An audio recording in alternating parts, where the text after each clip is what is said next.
Assalamualaikum warahmatullahi wabarakatuh. Perkenalkan, saya Dr. Dea Dani Agisti. Di sini saya akan mencoba menjelaskan tentang USG payudara.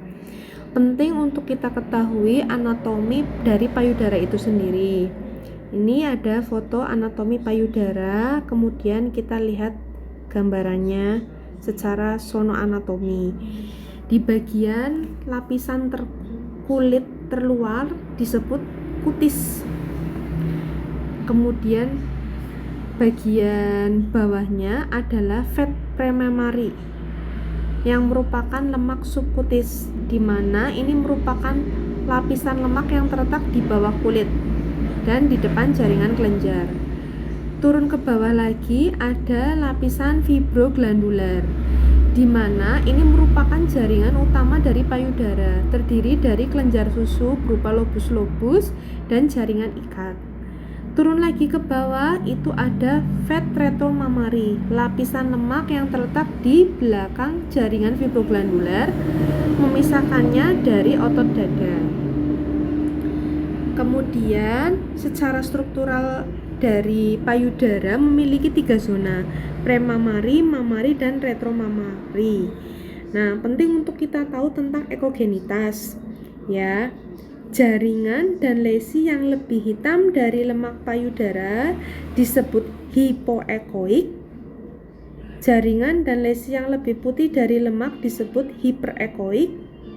Sedangkan jaringan yang memiliki ekogenisitas identik dengan lemak disebut isoekoik. Nah, biasanya pertanyaan USG pada pelatihan-pelatihan itu kita diminta membedakan mana USG normal, mana simple cis, dan mana non simple cis. Oke?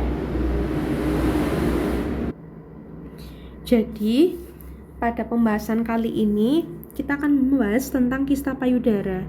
Pada pemeriksaan ultrasonografi, kista payudara memberikan gambaran anekoik. Anekoik artinya gelap karena berisi cairan.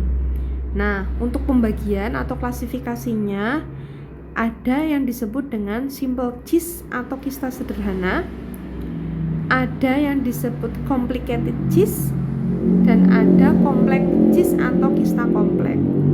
Kita harus tahu dulu mulai dari yang simple cis. Jadi, yang perlu kita perhatikan di sini adalah zona mammary zone.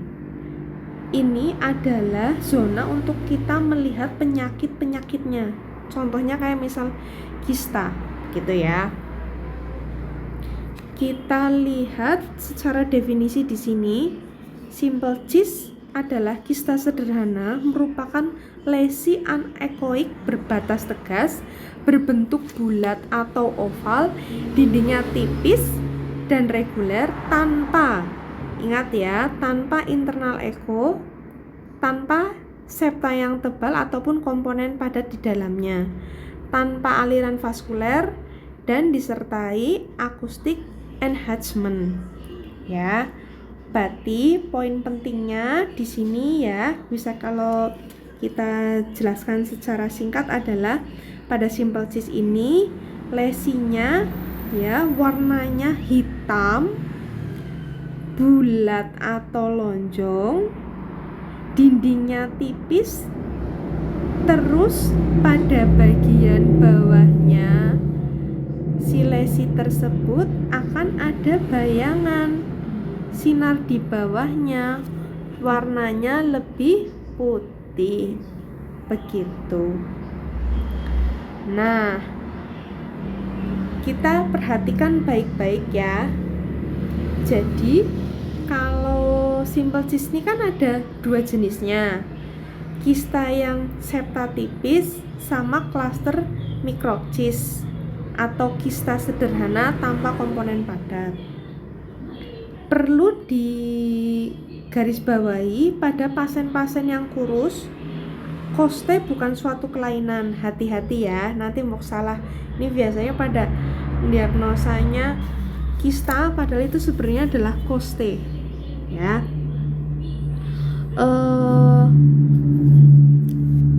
Ketika kita melihat itu ada simple cis, kita biasanya lakukan observasi 6 bulan, kemudian kita USG ulang. Tapi kalau kita nemu bukan simple cyst, kita rujuk ya. Dari pemeriksaan simple cyst, oke, ada kata kuncinya lagi nih. Kalau dari informasi dari Dokter Radya, untuk yang simple cyst itu ada 3 syarat yang harus dipenuhi. Yang pertama, 1, bentuknya. Kalau simple cyst itu bulat atau oval, batasnya tegas ya, marginnya circumscribe. Ini khas sekali pada simple cyst. Kemudian syarat keduanya, simple cyst dalamnya anechoic atau kehitaman. Ketiganya parallel to skin. Jadi pada pemeriksaan USG itu kan ada pemeriksaan diputer ya, di transversal gitu ya. Jadi untuk melakukan konfirmasi. Jadi ketika terjadi putaran transversal, pas kita memegang probe, itu gambaran dari parallel to skin adalah lonjong ke samping. Begitu.